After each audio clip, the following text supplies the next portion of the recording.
What's going on, everybody? Small World Floyd here, back with another one. You are now watching YouTube with Floyd. Today's episode, we're going to take a trip down to the YouTube channel. Final footage. And we're going to talk about the girl, Ashley Janae, who got proposed to the white guy in the safari and ended up found dead. Now, I've done this story before, but I want to see how final footage, they go a little bit more deeper. They have more pictures, they have more video, they have more conversation, so you'll get to detail it more on this page than other pages that have recently did her video. So let's check out and see what final footage has done.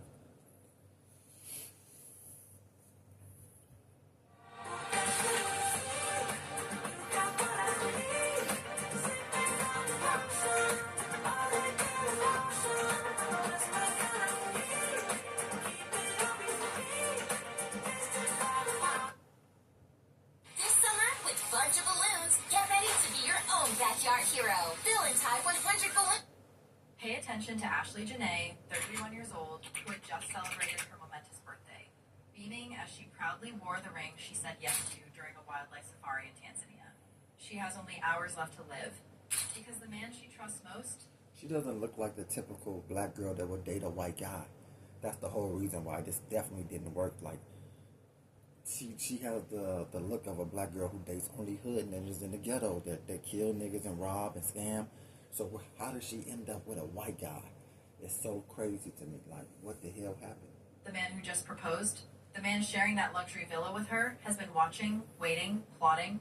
A man lurking in the shadows of that paradise with intentions darker than anyone could imagine. On this day, Ashley's goal was simple. Celebrate her 31st birthday, enjoy the love story she thought she deserved. On this day, this man had only one intention, to ensure she never returned home safely.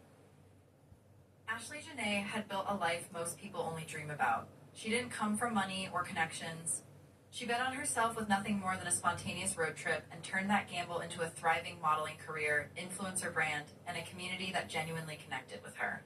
One thing I learned from going to see the Michael Jackson movie is that black girls get their edges from Michael Jackson. He did it first. He absolutely did it first. I was like, is Michael Jackson rocking them laid up edges? That's what he's the king of the edges. The black girls seen that and took it and ran with it. You know, black man can't have nothing with these scallies out here. But yeah, Michael Jackson was the first one with those edges. I seen it. By her early 30s, she had shifted into full-time lifestyle content, luxury living, the kind of soft life posts that made her followers stop scrolling. She was ambitious, bright, the kind of woman who walked into a room and the energy shifted around her. Alright, hear me out. And maybe this is just me. But I just thought about it because I was driving on my way home. I'd really be ready to go over the small shit. Like these little... Look, you hear that voice? That is a hood. That bitch belong with a nigga who got 2 packs of Newports on him. A pack of Swishers, some Henny. Like, she actually did herself in by going with somebody she had no business with. Like, this type of black girl, white guys don't even really like that. Like, you're straight ghetto. Listen to her voice. It's straight ghetto. Like, how did you end up with a white guy with money? You should have known that was headed for disaster. You ain't never gonna see Leonardo DiCaprio with one of these. Never. White guys with money ain't messing with these ghetto child. Like this girl is ghetto as hell. I ain't never hear her voice sound to just now. This thing, I just be turned off like ugh. She met Joe McCann somewhere in that Miami world she had carved out for herself. On paper, he looked like the perfect match. Founder and CEO of Asymmetric. He looked like the perfect match for who? Her? Man, you don't guess. I just heard something. He was the founder and CEO of something. See? That's what she was attracted to, the founder and the CEO. Financial, a crypto... Joe McCain, the founder and CEO of CIO. Asymmetric. I don't know how to say that. All makes sense now. See what I'm saying? I knew this channel would break down a lot more. So he was the founder and CEO of a major company. Ended up with some ghetto chick. He even asked her to marry him. Like, whoa. Currency fund that had ranked as the #1 performing fund globally across every asset class in 2024. Over 2 decades of experience on Wall Street and in Silicon Valley, senior director at Microsoft. Advisory boards, Forbes mentions, TechCrunch, The Wall Street Journal, serious resources, serious connections, serious leverage. They had been together for a stretch before it went fully public. Ashley posted him proudly on her Instagram. Photos together, captions that screamed, "This is my person and I am not hiding it." She put him front and center the same way she put everything she loved on her platform. Joe never posted her. Not once. Not a single photo. Said he never posted her. And then but they do all the dorky stuff girls tell them to do. Like look at you, bro. Like, it don't matter. She posted you, so you're still being seen with her. They doing the whole thing they do from TikTok with the hands. Like, bro, y'all do whatever. I will never get with a chick who's like so into the internet that she thinks she's gonna be having me doing the same goofy stuff she doing on the internet. Like, no, we're not doing any TikTok dances. We're not doing any TikTok things. Like, you gotta go find you a kid or something, or go find you somebody that's like willing to do all that goofy shit. I'm not doing it. No goofy shit. No. Not a tag, not a mention anywhere on his pages. While Ashley had him glowing in her feed, he kept her completely invisible on his. That one-sided visibility was not the loudest red flag, though. The comments were, for months before the trip, strangers and possibly people who knew things left warnings directly under her posts. He going to kill you. He will kill you one, the slave owner. He's going to harm you. Get out. Multiple accounts. Different posts. Spanning weeks and months. Ashley never responded to them. Most people would dismiss those kinds of comments as internet noise. But looking back now, after everything that followed, they do not feel random anymore. They feel like people on the outside were picking up on something the camera could not show, but people could still sense. All right, baby, tell me how do you say that? Chikupulas? Try again. Chikupulas? Try again. Chipitilipulas? Joe's own social media footprint raised eyebrows too once people started digging. Nigga, like, he basically like, N-word, read that. I'll give you $1. Oh my goodness, she was his little pet, bro. Associations with racially charged content. Accounts tied to ideologies that, to put it plainly, do not think kindly of black people. And yet, here he was, engaged to a black woman, on a birthday trip in Africa with a black woman. Wait, the dots people connected did not... What did she just say? He did what now? All right, baby, tell me how do you say that? Chikupulas? Try again. Chikupulas? Try again. Chipitilipulas? Joe's own social media footprint raised eyebrows too once people started digging. Associations with racially charged content. Accounts tied to ideologies that, to put it plainly, do not think kindly of black people. And yet, here he was. So he was a racist.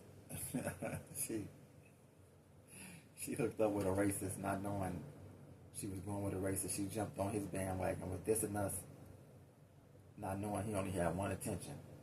And he probably had to do it for his brotherhood. They probably like, this is stuff they do. Like, we need you to get a black chick, get her to fall in love with you. Then we need you to take her to Africa where she's from, and then kill her, where they're from, and then kill her. Well, you'll get away with it. Like, this is the type of stuff rich people do. This type of games they play, make you think it's something, and they really just setting you up the whole time. Let her see a lap of luxury. Like, get her last little taste of like the real rich life, and that's what he gave her, like a little taste of it. But I still think that she said something because she's real ghetto. Like, in an argument that made him say, you know what, she's out of here. Yeah.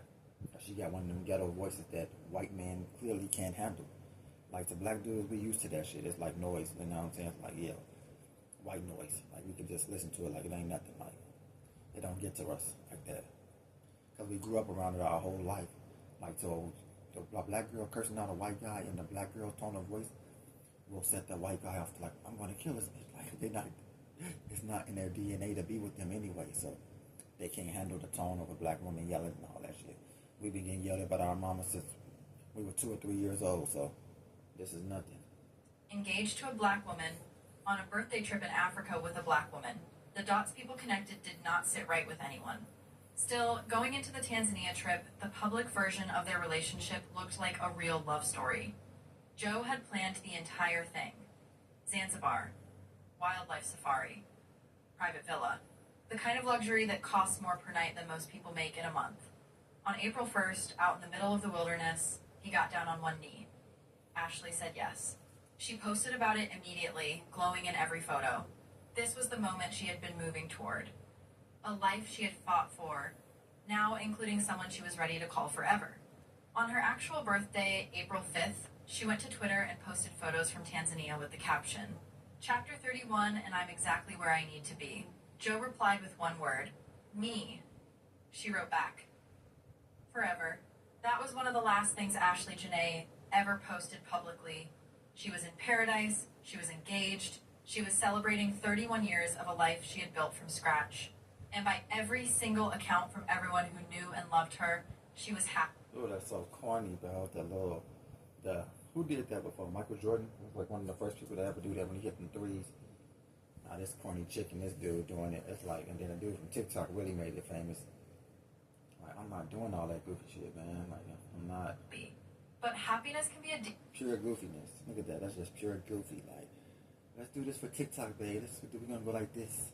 Like, why are we doing that? Like, what are we doing that for? Like, I got 1,000,001 questions. I just can't make myself look goofy. I don't do the goofy shit, bro. That's goofy to me, bro. That's real goofy as fuck. Like, I just can't do it. Like, you gotta find you a goofy guy that's gonna be like willing to do all that goofy shit with you. Like, and y'all can go be goofy together. Like, because I'm not doing no goofy shit. That shit is goofy, bro. dangerous illusion when the person sharing your space has a different plan. The Zuri Zanzibar is not the kind of place that shows up in nightmares. It sits right on the edge of the Indian Ocean, surrounded by coral reefs and palm trees. Private villas, butler service, the kind of resort where life is supposed to feel exactly the way it should. Ashley and Joe were staying there together. They had just gotten engaged 4 days earlier. The birthday posts were still up. The safari photos were still up. She had told the entire internet she was exactly where she needed to be. And then inside that villa, something went terribly wrong. What we know is this. There had been a serious argument. The kind of explosive fight that required hotel intervention. Staff at the Zuri Zanzibar moved them into separate rooms for the night. That was the tipping point. The final straw. Hours later, Ashley Janae was found unconscious in her villa. She was rushed from the luxury resort to a local hospital. And hours after she arrived, her death was confirmed. Let that land. She was found alive enough to be rushed to a hospital, and then she was gone. Joe McCann told Tanzanian authorities that Ashley had died by suicide. By hanging, it is what it is, he reportedly said. On the surface, authorities... Why would she hang herself, bro? Like, that's such a horrible story, bro. Like, he should be in jail. I don't even think he's locked up. Like, it's crazy, bro. It's like the police take forever to... Like, they just not locked the dude David up. Like, if you give these guys enough time to get far away from the country as they possibly can, bro. And he got the resources to do it. Like, this dude is guilty as hell, bro. Like, you just had an argument with her. But y'all were just living y'all best life with tigers, lions, and bears getting married. Why would she kill herself when she's picturing her life of getting pregnant by you and being rich? That don't make no sense, my nigga. None. have to work with what they are given. But the people who knew Ashley were not willing to let that claim sit unchallenged for even a second. It did not fit. It did not fit her. It did not fit the timeline. It did not fit a single thing anyone who loved her had ever seen or felt from her. Think about it. This was a woman who, within the last few days of her life, had gotten engaged, celebrated a milestone birthday, posted joyfully, replied to her fiancé's comment with the word forever. Her family said it clearly. She showed zero signs of being in that kind of darkness. The people closest to her, the ones who knew her laugh and her energy and the way she moved through a room, they were not giving that narrative any space. The family released a formal statement. Careful, deliberate, they confirmed she was found unconscious in her villa at the Zuri Zanzibar and was rushed to a local hospital where her death was confirmed hours later. Nothing about this loss feels real, they said. One moment she was celebrating love and life in truly Ashley fashion, and the next, she was gone. They called the circumstances suspicious. That was their word. Suspicious. Not the internet's word, not a theory. The word used by the people who loved her and knew her best. They also said the questions surrounding her passing remained unanswered. And they asked the public to treat anything not coming directly from them as unverified. Because by that point, social media had already exploded with conflicting details. But before the family statement even dropped, Ashley's close friend and PR specialist Savannah Britt went straight to Twitter. Her post hit like a brick. "We need justice for my friend. Ashley Janae was found dead in her hotel in Tanzania. Her fiancé Joe McCann claims she hung herself. Anyone who knows Ash knows she would never commit. We need answers. That post went viral almost immediately, and it shifted everything. When it is the people who were in her life, in her corner, who knew her privately and publicly speaking up, people start listening differently. Savannah was not speculating. She was speaking from knowing, and what she was saying matched what every single person in Ashley's circle was already feeling. This did not add up. How did a 31-year-old woman who had just celebrated what should have been one of the best weekends of her life, who had a ring on her finger, who had told the world she was exactly where she needed to be, end up gone? And the only explanation coming from the one person who was with her was that she did it to herself. Here is where things get heavy. As of the time the story first broke, Tanzanian authorities had not released a single piece of official documentation. No autopsy results, no toxicology report, no confirmed cause of death from any local medical examiner. Nothing. The only cause of death on the table was the one Joe McCann himself had given to authorities when they arrived: suicide by hanging. And even that had not been independently verified by anyone with the actual authority to confirm it. So what you had was a dead woman, a claim made by the man who was alone with her, and a complete absence of official findings to support or contradict that claim. That gap, the space between what a person of interest tells investigators and what the investigation actually confirms, is exactly where cases like this get lost. Where the truth gets buried under slow bureaucracy, jurisdictional confusion, and the weight of distance. Families are left standing on the other side of an ocean with nothing but questions and a statement they have to keep repeating because nobody in a position of power is answering them. Where was the American government in all of this? The U.S. Embassy was involved, yes, but their role is limited. When an American citizen dies on foreign soil, the embassy does not lead the investigation. They cannot force Tanzanian authorities to do anything. They provide consular assistance, helping with repatriation of remains, acting as a go-between, keeping an eye on whether due process is being followed, that is the ceiling. And even within that limited role, here is what came out that shook people to their core. Ashley's family found out she was dead through the embassy's emergency passport contact system. Not from a phone call from Joe, not from a text, not from any form of direct communication from the man who had just proposed to her days before. The embassy reached out because Ashley's body had been found and her emergency contact information was in her passport records. Sit with what that means. Her parents, her family, the people who raised her and loved her whole life, found out their daughter was gone from a government contact system, not from the man who was with her, not from anyone in his circle reaching out to do the human thing. A government database, and while that phone call was happening, while Ashley's family was receiving the worst news of their lives from a stranger on behalf of the U.S. government, Joe McCann was on social media posting about cryptocurrency, retweeting content about market conditions and financial trends. No rest in peace, no statement, no acknowledgement of her existence, no grief, just business as usual. That detail alone changed the temperature of everything for the people following this story. Grief does not have one look. People process loss in all kinds of ways. But there is a specific kind of silence that is different from grief. There is a specific kind of carrying on that does not look like a man who just lost the woman he loved. The man who 4 days before had gotten on one knee in the middle of a safari and asked her to spend her life with him. The man who had replied "me" to her birthday post like she was his whole world. That man went back to talking about market conditions. People went and looked at his pages after that. What they found in his social media history, the accounts he followed, the content he engaged with, the ideological leanings visible in his digital footprint, none of it painted a comfortable picture. The connections to racially charged material and far-right adjacent accounts were there for people to see. This narrator is not drawing a conclusion from that, but the people watching this story did not need a narrator to tell them how it felt. They could see it themselves. Reports started circulating that Joe McCann had been taken into custody in Tanzania. People were treating it like confirmed news. But as of the time this story was unfolding, no official confirmation of any arrest had been made public by Tanzanian authorities. No formal charges. No court date. No statement from law enforcement. Some sources said he was in custody, others said he was not. And the people with actual authority to answer that question were saying absolutely nothing. That silence from the officials, from the investigators, from the institutions that are supposed to be on the right side of situations like this, is one of the most unsettling parts of this entire story. Because here's the reality. If you are the person who discovered your fiancé unresponsive in the villa you shared, you are either the most shattered, grief-destroyed person on the planet in that moment, or you are someone who already knows exactly what happened in that room.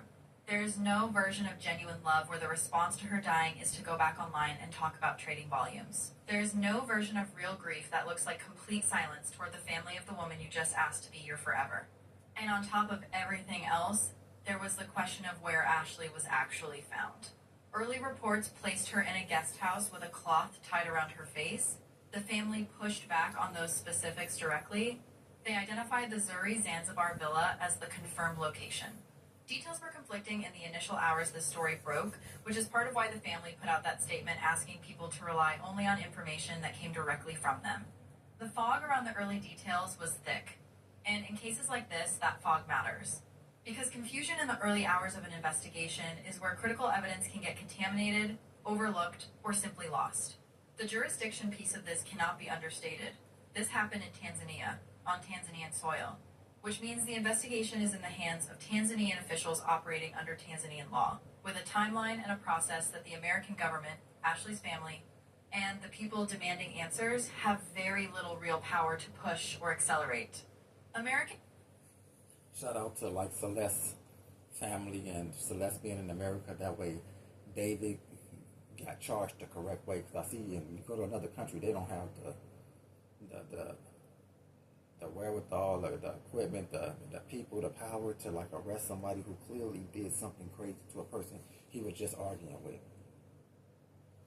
Clearly, but you know, her biggest mistake was going to sleep that night. Like, if I just had a big time argument with this guy, I'm in a whole other country, I'm staying woke all night, and I'm talking to my family on the phone. I'm like, I don't know what he'll do to me. Like, I'm going to stay woke. That way, if something does happen, and he's coming towards me, I'm like, Mama, you finna grab me. And then they see, like, boom, like, what was this call? Then there you go. Like, I don't know what made her go to sleep that night. I wouldn't have went to sleep. I'm up the whole night till the morning, and then I'm trying to get up out of here the best way I can. But, you know, she wanted a white man, and she got what she wanted, man. Americans who lose their lives abroad, especially Black Americans, rarely receive the level of justice their families are fighting for. That is not pessimism. That is the documented pattern. Foreign jurisdiction, constrained embassy authority, investigations that move slow or stall out entirely, families left to fight from thousands of miles away with no leverage and no real answers. Ashley's family was in that exact position, navigating unimaginable loss from across an ocean, releasing formal statements, trusting the Zanzibar officials while simultaneously making clear to the public that they had not received the answers they deserved. Doing all of that with a level of grace and composure that most people could not manage under that kind of weight. The H2 Pro system separates clean and dirty water. The H2 Pro from Cedar. When allergies interrupt game day, the power of Claritin comes to the rescue. Powerful relief. What can you do with multi-gig internet? More creating. Meanwhile, inside that luxury villa at the Zuri Zanzibar, the man who had proposed just days earlier was already moving to control the story. Joe McCann told Tanzanian authorities that Ashley Janae had died by suicide. By hanging? Those were his words to the officials who responded to. And you know what's kind of crazy with them doing that? Like, I don't know what happened. It's kind of chilling that they keep showing that, but it's kind of giving me that, like, I don't know what happened. The scene. On the surface, it sounded straightforward, but think. Look at him. He like, I don't know. I'm a white guy. I'm rich. I'm innocent. Right? Man, I don't understand the love for them that y'all have, black women. I don't understand it. Think about it. This was the same man who had planned the entire trip. The same man who had gotten down on one knee in the middle of a wildlife safari on April 1st. The same man who had replied "me" to her birthday post on April 5th with her answering "forever." And now, hours after a serious argument that required hotel staff to intervene and separate them into different rooms for the night, he was the only one giving an account of what happened next. That argument was the tipping point, the final straw. A fight so explosive that resort employees had to step in and physically move them apart. Ashley was placed in her own villa, Joe in another. What unfolded in the hours after that separation would change everything. Ashley was found unresponsive, rushed to a local hospital, and then, hours later, she was gone. The timing could not have been more psychologically illogical. A 31-year-old woman in the middle of a lavish birthday celebration. Freshly engaged, posting joyfully to the world that she was exactly where she needed to be. No prior signs of despair, no cries for help, no history that matched the kind of darkness that leads someone to take their own life in paradise. Yet that was the narrative Joe presented immediately. This was no spur-of-the-moment tragedy. The choice of Tanzania itself feels premeditated in hindsight. A remote foreign jurisdiction, thousands of miles from home. A place where legal processes move at their own pace. Where money and connections can sometimes create leverage. Where an American with resources like Joe McCann's might calculate that the system could be influenced or at least slowed down enough to shape the outcome. He had the funds. He had the background in high-stakes finance. He understood asymmetry, one side holding more knowledge, more control, more power, and in that villa, he held all of it. His actions in the immediate aftermath read like a textbook cover-up playbook. Instead of picking up the phone and delivering the worst news to Ashley's family himself, he said nothing. Not a call. Not a text. Not a single voice note. The United States Embassy had to notify them through the emergency passport contact system. While her parents were hearing from a government official that their daughter was gone, Joe was already back online, posting about cryptocurrency, retweeting market conditions, financial trends, business as usual, no rest in peace, no public acknowledgement of the woman he had just asked to spend forever with him.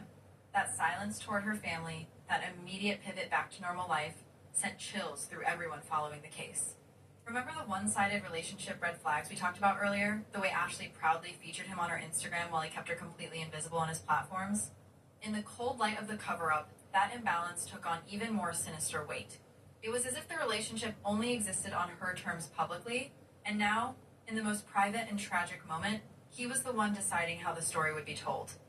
He controlled the narrative from the start. He gave the suicide explanation. He left the family in the dark. And while the world... But how would he know she committed suicide if they was in two different rooms? Like, it's so weird, bro. Like, how can he say that? He wasn't even in the same room with her to even know that. I'm quite sure he couldn't even go into the room because they just got into it. So I'm quite sure that they found her in there because she was never coming out the room. And they probably went in there, staff, and seen that she was dead. But he came and said, "Oh, she committed suicide, bro. How do you know that? You was even in the same room with her." But yeah, kind of done with this one, you know. Janae, we've been over her before. They gave a little bit more detail about what happened with her. You know, got the chance to hear her voice, and they just keep showing the pictures of her kissing him, and I don't want to keep looking at that because it's obviously like she kissing her murderer. Like, you know, it's really weird. Like, and she couldn't even imagine your voice being taken, that you can't even tell people, like, no, he did it to me. He did this. And you just get away. Like, I'm just get away with that shit. Like, that's crazy, man. Your voice is forever silenced, you know. But she loved white guys, so it is what it is, you know. You wanted to be with somebody that purposely and on this earth make sure that you're in your position that you're in, that you have to throw yourself at their feet. Like, the white man purposely makes they are purposely in charge of everything. Like, you can squeak through the cracks, you know. You gotta do, if you're black, you gotta do a few weird things to be on top, like, you know, if you want to be celebrated and, you know, have the millions, and, you know, like, they don't just let you just have that shit. It's weird. Like, you can get it, but there's some things you got to go through even within yourself to get there. But I feel like a man that's worth $45 million, that's not enough money for him to be able to get away with murder like this. This dude he didn't have $450 million. He had $45 million, and he got away with this shit. Like, but that's because he took it somewhere else where he know he probably could get away with it. But yeah, man, it's your boy Small World Floyd. We were checking out the channel final footage. They showed us some final footage of Janae and the guy who killed her, plain and simple. Okay, allegedly. We don't know. We not going to throw that on, but it's really leaning towards he did it. Yeah, man. Until then, until next time, I'll catch y'all on the next one, man. I'm out of here. Peace.